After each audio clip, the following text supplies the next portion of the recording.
Hello, good morning everyone.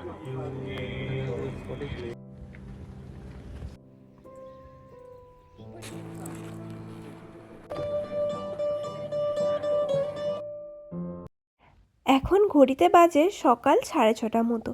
এখনও কিন্তু এখানে সানসেট হয়নি। এই সবে আকাশে হালকা হালকা সূর্যের আভা দেখা যাচ্ছে। তো অপেক্ষা করি সানসেট হওয়ার জন্যেই। Hello, good morning everyone. আমি শাইনি। এখন আছি সান্তোরিনিতে, ইয়া থেকে আমরা যাচ্ছি এখন ওই প্লেসগুলো ভিজিট করতে, মেনলি ফটো তুলতে। কাল থেকে এসছি, এখনও ঠিকঠাক ফটো তোলা হয়নি, যার জন্য রেডি হয়ে গেছি। আর ভিউটা দেখুন একবার।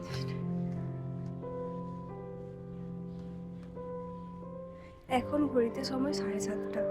7টা অনেক তাড়াতাড়ি উঠেছি, 5:30টার সময় উঠে গেছি। বাইরে আসলে না খুব একটা ঘুম হয় না, সবসময় মনে হয় বাইরে যাবো। কি অসাধারণ সুন্দর লাগছে না সকালবেলায় এই চারিদিকটা নিরিবিলি শান্ত পরিবেশে। কেউ কোথাও নেই, মনে হচ্ছে যেন আমরা দুজনই এখানে হঠাৎ করে এসে পড়েছি। এত সকাল সকাল বলে চারিদিকে লোকজনের খুব একটা বেশি ভিড়ভাট্টা নেই। এখন আবার সূর্যের তেজও খুব একটা বেশি নেই, একদম হালকা হালকা একটা মৃদুমন্দ বাতাস দিচ্ছে, যার জন্যে খুবই ভালো হয়ে গিয়েছে পুরো পরিবেশটা। তাহলে বলবো তুই ব্রেকফাস্ট একটু দাঁড় করে, আমরা আসছি। বলাই তো হয়নি যে আমরা এখন কোথায় যাচ্ছি।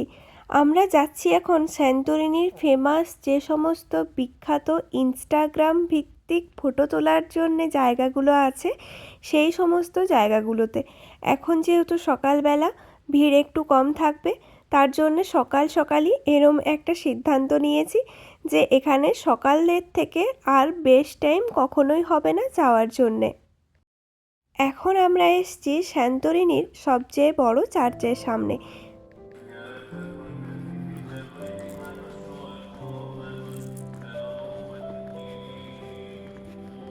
এখানে কিন্তু এরম অনেক ছোট ছোট গলি আপনারা পেয়ে যাবেন, যেটার মাধ্যমে এই সমস্ত ফেমাস স্পটগুলোতে আসা যায়। তবে আজকে আমরা এলাম অন্য একটা। এই চার্চটা দেখুন কত বড়। এখানে আবার 5টা বেল আছে, সাথে একটা গ্রীষের পতাকাও দেওয়া আছে। চারিদিকে কেমন সরু সরু গলি দেখছেন।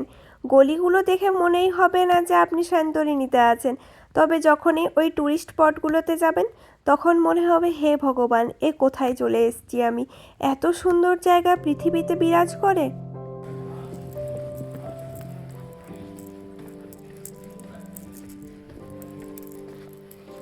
প্রথমে ইয়ার সবচেয়ে বিখ্যাত ফেমাস জায়গাটায়, যেখানে পর পর 5টা ডোম দেখা যায়, সেখানে এসে দাঁড়ালাম।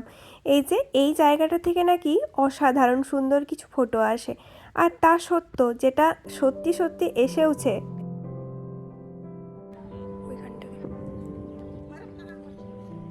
হঠাৎই চোখে পড়লো এই সুন্দর একটা বেল, যেখানে আরেকটি চার্চ আছে, তবে এখান থেকে পুরো ভিউটা আরও অসাধারণ সুন্দর লাগছে। তো কিছুক্ষণ সময় এই সুন্দর দৃশ্যটা উপভোগ করে নিই। এটা হলো মেডিটেরিয়ান সি। দেখেছেন এখানে কত বড় লম্বা লাইন পড়েছে। যদিও আমরা তার থেকেও আগে এসে লাইন দিয়েছি, আমাদের থেকেও আগে লোকজন উঠে এসে লাইন দিয়েছে। বাপ রে বাপ, কতজনের পরে আরও 5-6 মিনিট দাঁড়িয়ে থাকতে থাকতে আবার এত মানুষজন চলে আসছেন। সকালবেলা বলে আপনাকে 10 জনের পরে লাইন দিতে হচ্ছে, যদি দুপুরের দিকে আসেন তখন তাহলে 30-40 জনের পরে এসে লাইন দিতে হবে। তার থেকে তো একটু সকাল সকাল উঠে আসাই ভালো। এইভাবে আমরা আরেকটা লোকেশনে এসে দাঁড়িয়েছি ফটো তোলার জন্যে।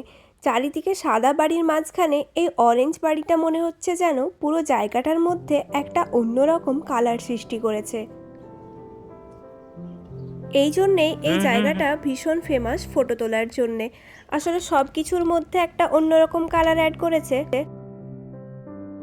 এই স্যান্টোরিনিতে ফটোগ্রাফারদের ইয়া বা ফিরাতে খুব ডিমান্ড, জানেন তো।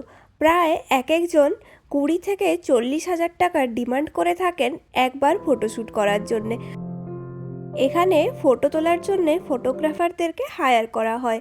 এমনকি আমরা জানেন তো ওই সন্ধ্যের দিকে একবার হাঁটতে বেরিয়েছিলাম, তখন হঠাৎ করে কিছু ফটোগ্রাফারদের সাথে হয়তো দেখাই হয়ে গিয়েছিল রাস্তায়।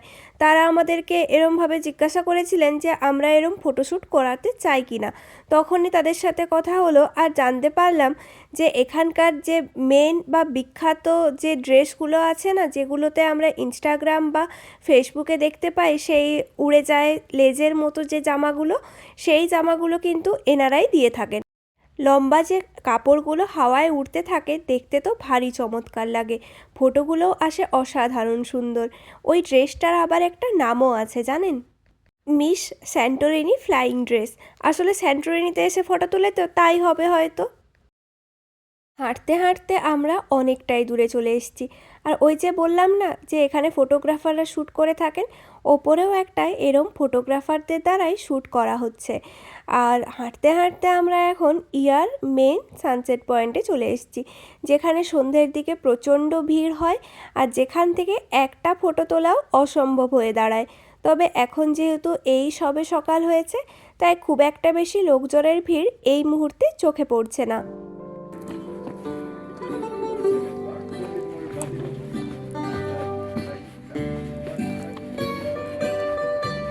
এই জায়গাটা যতটা সুন্দর, সেখানে এই মানুষটি আবার বেশি সুন্দর করে দিচ্ছে এরম একটা গান বাজিয়ে। কি অসাধারণভাবে তিনি গিটারটা বাজাচ্ছেন আর ছোট ছোট নৌকাগুলো যাচ্ছে। বর্ষাকালে যখন আমরা নৌকো ভাসাতাম নৌকো তৈরি করে, ঠিক সেই টাইপেরই ছোট্ট লাগছে। আর এই দিক থেকে এই অসাধারণ স্যান্তরিনিকে দেখতে যে কি সুন্দর লাগছে, তা আমি আমার ভাষায় প্রকাশ করতে ভাষা হারিয়ে ফেলছি।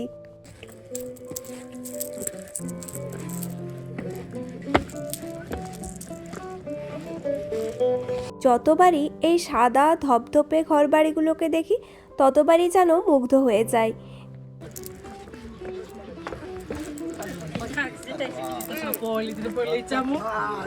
যতগুলো স্পট ছিল মোটামুটি সবগুলোই কাভার করে ফেলেছি। এরপর তাহলে ফেরার রাস্তা ধরি। এখনও বেশ অনেকটা রাস্তা ফিরতেও হবে, যে আবার আছে আমাদের ব্রেকফাস্ট বুকিং 9:30 থেকে। তাই সেই টাইমে রুমে থাকলেই সুবিধা হয়, না হলে ওনারা এসে আবার সমস্যায় পড়বেন, আরও অপেক্ষা করতে হবে।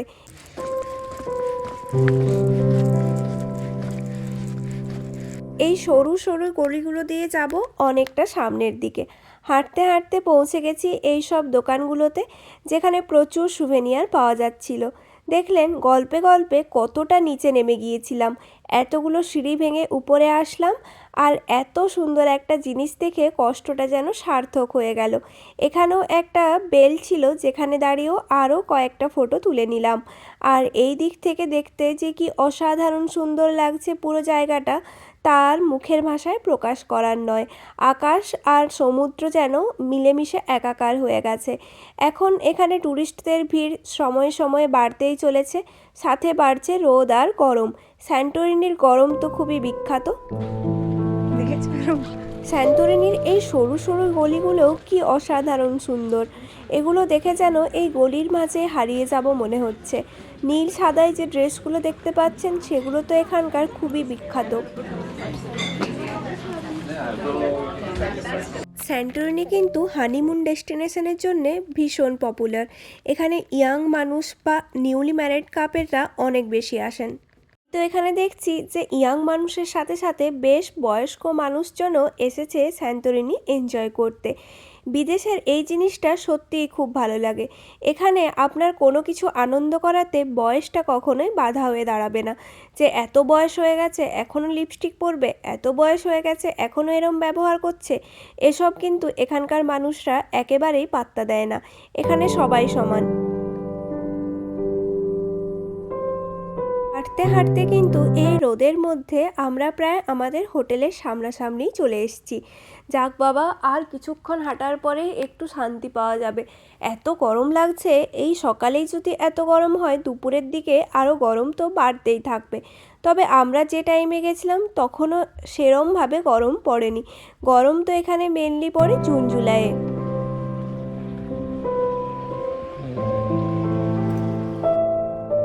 স্যান্তোরিনি সিক্রেটও কিন্তু এখানকার বেশ বিখ্যাত একটি হোটেল।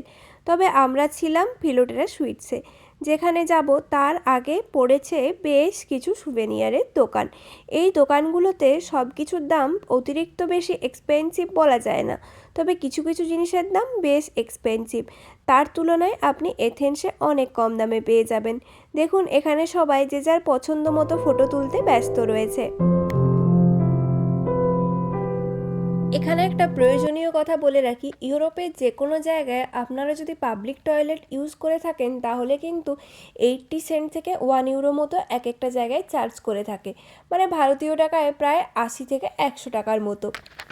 যখন আমি প্রথম প্রথম নেদারল্যান্ডে এসেছিলাম তখন তো বেশ গায়ে লাগতো, তবে এখন অভ্যাস হয়ে গিয়েছে। যেটা আমাকে ইউজ করতেই হবে সেটা ফ্রি হোক বা টাকা দিয়ে হোক তাতে কি যায় আসে, প্রয়োজন তো মানুষকে মেটাতেই হবে, তাই না?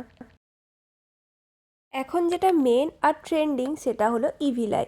ইভিলাই মানুষ ইউজ করে বিভিন্ন জায়গাতে, এখানে এসেও আপনি প্রচুর ইভিলাই দেখতে পাবেন।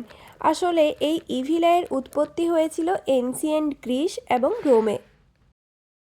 অনেকেই হয়তো ভাবছেন ইভিলাই কি। ইভিলাই হলো একটা অতি প্রাকৃতিক বিশ্বাস, যা আজ থেকে 5000 বছর আগেও মানুষজনের মনে বেশ বড় দাগ কেটেছিল। তখনকার বাচ্চাদেরকে বা বড়দেরকে এই ইভিল আই সিম্বলের বিভিন্ন টাইপের জিনিসপত্র ব্যবহার করানো হতো, যাতে তাদের ওপরে নজরদোষ না লাগে। এখনও মানুষজন এখানকার এই ইভিল আইকে বেশ বিশ্বাস করে। হাঁটতে হাঁটতে একদমই হোটেলের কাছে পৌঁছে গিয়েছি। তাহলে আজকে এখানেই আমার ভিডিওটা শেষ করলাম। যদি আমার ভিডিও আপনাদের ভালো লাগে তাহলে অবশ্যই লাইক, কমেন্ট আর শেয়ার করবেন। দেখা হবে পরের নতুন একটি ভিডিওতে।